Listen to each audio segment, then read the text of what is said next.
अब यहाँ पर ब्रह्मा जी रचना का कार्य आगे बढ़ा रहे हैं, पर कई प्रयास करते हैं, सब विफल हो जाते हैं। तब ठाकुर जी का ध्यान करते हैं तो ब्रह्मा जी के एक हिस्से से स्वयंभू मनु का अवतार ग्रहण होता है और एक हिस्से से शतरूपा का, यानी पुरुष और महिला। उनसे कहा जाता है कि आप आगे जाकर आइए, उनसे कहा जाता है कि आप आगे जाकर संसार को आगे बढ़ाइए। वे जाते हैं, उनके 2 पुत्र होते हैं, 3 पुत्रियां होती है। 2 पुत्र हैं उत्तानपाद और प्रियव्रत, 3 पुत्रियां होती है देहूति, प्रसूति, आहुति। आगे जाकर उत्तानपाद राजा को राज सिंहासन दिया जाता है, उनका विवाह किया जाता है सुनीति नामक कन्या से। कोई संतान नहीं होती तो दूसरा विवाह होता है सुरुचि नामक कन्या से। सुरुचि नामक कन्या से जब विवाह होता है, अत्यंत ही सुंदर, ऐसी सुंदरता कि उसके आगे मनुष्य सब कुछ भूल जाए, ऐसी सुंदरता। धीरे धीरे राजा सुनीति को भूलते ही जाते हैं। कभी कभी मिलने जाया करते। अब यहां पर ठाकुर जी की लीला देखिए, जिस कारण दूसरा विवाह किया था कि सुनीति को संतान नहीं हो रही थी, यहां सुरुचि गर्भवती होती है, सुनीति भी गर्भवती होती है। दोनों को एक एक बालक होते हैं। सुरुचि को उत्तम नामक बालक होता है, उसका नाम रखते हैं उत्तम। सुनीति को जो बालक होता है उसका नाम रखते हैं ध्रुव। अब यहां पर एक दिन राजा युद्ध से वापस लौटते हैं। वापस लौटकर सुरुचि के पास आते हैं, अपने सैनिकों से, द्वारपालों से कह देते हैं, सेवकों से कह देते हैं कि किसी को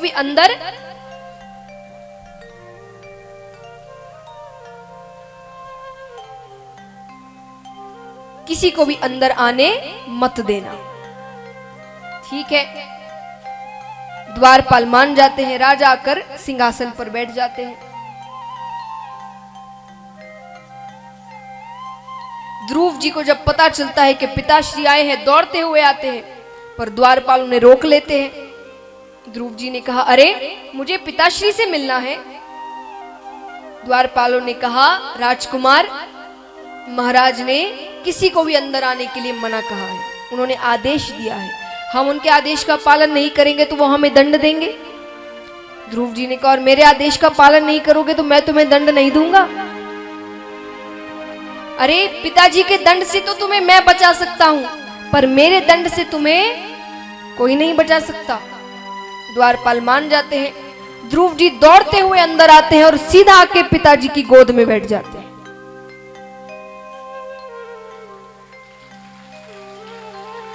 अब है तो पिता ही, पुत्र से प्रेम है, बहुत लाड करते हैं ध्रुव जी को। कुछ देर तक तो सुरुचि देखती है, पर अच्छा नहीं लग रहा उसे।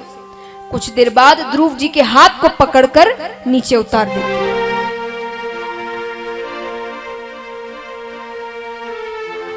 राजा एक बार तो खड़े होते हैं, पर सुरुचि को देखकर वापस बैठ जाते हैं।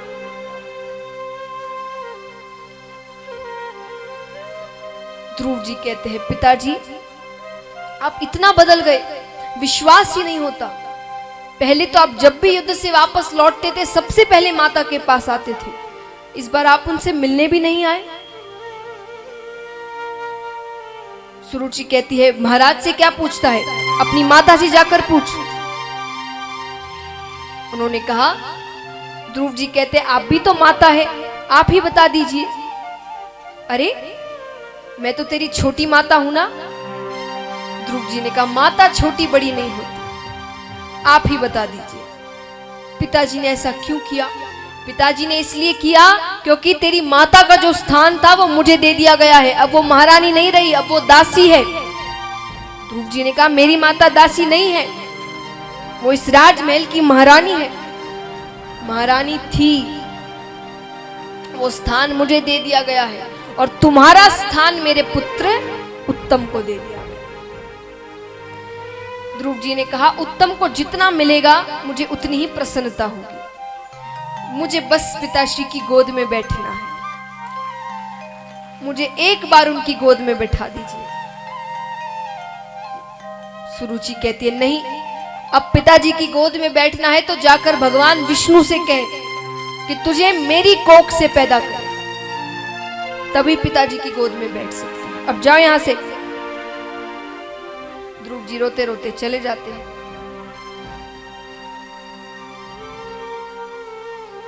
अपनी माता के पास आते हैं, माता को सारी बातें बताते हैं। पिताजी के सामने छोटी माता ने मुझे नीचे उतार दिया, पिताजी ने कुछ भी नहीं कहा। माता ने कहा अरे एक साधारण से मनुष्य की गोद में बैठने के लिए इतना रो रहा है, बैठना है तो जाकर भगवान विष्णु की गोद में बैठ, उस गोद से तुझे कोई नहीं उतार सकता। ध्रुव जी कहते हैं हाँ, छोटी माता भी कह रही थी कि पिताजी की गोद में अगर बैठना है तो भगवान विष्णु से कहना पड़ेगा। ये भगवान विष्णु कहां मिलेंगे? माता ने कहा उनके लिए बहुत तपस्या करनी पड़ती है, अभी तू छोटा है ना, जब बड़ा हो जाएगा तब मैं खुद तपस्या करने भेजूंगी। माता उन्हें सुला देती है। माता भी सो जाती है। मध्य रात्रि के समय ध्रुव जी उठते हैं, उठकर ठाकुर जी के जो मंदिर उनका बनाया हुआ था उसमें जाते हैं, हाथ जोड़कर कहते हैं प्रभु मैं भगवान विष्णु की खोज में जा रहा हूं, मुझे अपने पास ना पाकर मेरी माता व्याकुल हो उठेंगी, उन्हें व्याकुल ना होने देना, मैं जल्दी लौट आऊंगा। चले जाते हैं, जंगल की ओर जा रहे हैं। ठाकुर जी नारद जी को भेजते हैं कि छोटा सा बालक है, जाकर देखो कहां जा रहा है। नारद जी आते हैं। आते ही नारद जी क्या कहते हैं? जोर से कहिए, नारायण नारायण। अरे बालक, इस बड़े से जंगल में तुम अकेले क्या कर रहे हो? ध्रुव जी कहते हैं आप कौन? मैं नारद। अच्छा नारद जी, माता ने आपकी बहुत सी कहानियां सुनाई थी मुझे। मेरा नाम ध्रुव है, मैं भगवान विष्णु से मिलना चाहता हूं। आप तो उन्हें जानते हैं ना? नारद जी ने कहा हाँ जानता हूं, लेकिन तुम जीवित उनसे नहीं मिल सकते, वो तो क्षीर सागर में रहते हैं। ध्रुव जी ने कहा मुझे मृत्यु से डर नहीं लगता, पर मुझे उनसे जीवित ही मिलना है। अच्छा मैं उनसे नहीं मिल सकता, वो तो मुझसे मिल सकते हैं। नारद जी ने कहा क्या मतलब? साफ साफ कहो। अरे मैं उनके पास नहीं जा सकता तो वो तो मेरे पास आ सकते हैं। नारद जी ने कहा जरूर आ सकते हैं, पर उसके लिए बहुत तपस्या करनी पड़ेगी, कठोर तपस्या। ध्रुव जी ने कहा करूंगा, कठोर से कठोर तपस्या करूंगा, मुझे भगवान विष्णु से मिलना है। नारद जी ने कहा ठीक है तो कहो, ओम नमो भगवते वासुदेवाय, ओम नमो भगवते वासुदेवाय। आपको नहीं मिलना भगवान से तो कहिए ओम नमो भगवते वासुदेवाय, ओम। और थोड़ी जोर से ओम। क्या बात है। आइए सभी मिलकर ठाकुर जी को हम भी पुकारते हैं। ओम नमो भगवते वासुदेवाय, ओम नमो भगवते वासुदेवाय, ओम नमो भगवते वासुदेवाय, ओम नमो भगवते वासुदेवाय, वासुदेवाय नमो वासुदेवाय, वासुदेवाय नमो वासुदेवाय, वासुदेवाय नमो वासुदेवाय, वासुदेवाय नमो वासुदेवाय, ओम नमो भगवते वासुदेवाय, ओम नमो भगवते वासुदेवाय, भगवते वासुदेवाय। ओम नमो भगवते वासुदेवाय। वासुदेवाय नमो वासुदेवाय। वासुदेवाय नमो वासुदेवाय। वासुदेवाय नमो वासुदेवाय। वासुदेवाय नमो तालियां जोरदार। वासुदेवाय। ओम नमो भगवते वासुदेवाय। ओम नमो भगवते वासुदेवाय।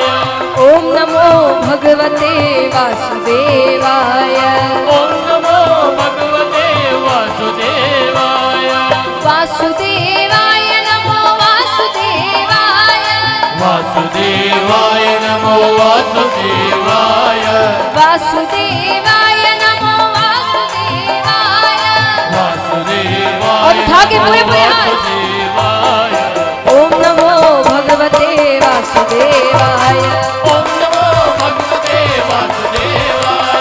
ओम नमो भगवते वासुदेवाय। ओम नमो भगवते वासुदेवाय। ओम नमो भगवते वासुदेवाय। ओम नमो भगवते वासुदेवाय। ओम नमो भगवते वासुदेवाय। धीरे धीरे तपस्या बढ़ती ही जाती है। अब नारद जी कहते हैं कि अन्न त्याग दो, केवल जल पर रहो। कुछ दिन बाद जल भी त्याग देते हैं, अन्न जल त्याग देते हैं। धीरे धीरे धीरे धीरे कठोर तपस्या होती जाती है और अंत में नारद जी कहते हैं अपनी सांसें रोक लो। अब सांसें रोकते ही महाराज भक्ति में अगर भक्त की मृत्यु हो जाए, ऐसा हो नहीं सकता। सांसें रोकते ही वायुमंडल शून्य हो जाता है, मानो प्रकृति भगवान को बुला रही हो कि और परीक्षा ना ले उस बालक की, अब आ जाइए। सभी देवी देवता ठाकुर जी के पास जाते हैं, प्रभु अब और परीक्षा ना ले उस छोटे से बालक, उसे दर्शन दे दे। और साक्षात भगवान विष्णु हाथ में सुदर्शन चक्र लिए, कमल का पुष्प लिए, बोलिए लक्ष्मी नारायण भगवान की। ठाकुर जी कहते हैं पुत्र उठो, देखो मैं आ गया। ध्रुव जी कहते हैं आप कौन? अरे मैं वासुदेव, जिसकी तुम तपस्या कर रहे हो। ध्रुव जी गले लग जाते हैं। वासुदेव? ठाकुर जी उन्हें अपनी गोद में बैठाते हैं।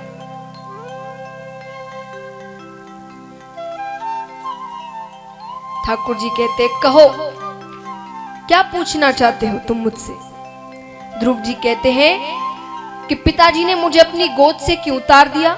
छोटी माता ने जब मुझे गोद से उतारा, पिताजी ने कुछ क्यों कहा? और पिताजी ने मेरी माता को क्यों छोड़ दिया?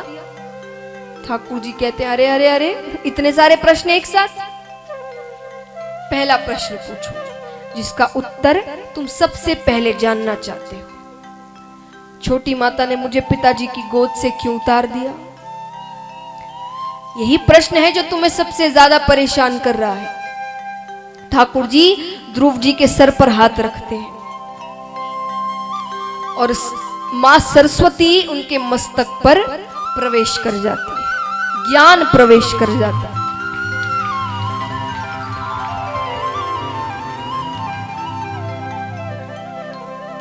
ठाकुर जी कहते हैं अब और कुछ पूछना चाहते हो? ध्रुव जी ने कहा नहीं, सारे उत्तर मिल गए मुझे। इस प्रकार ठाकुर जी ध्रुव जी को दर्शन देते हैं।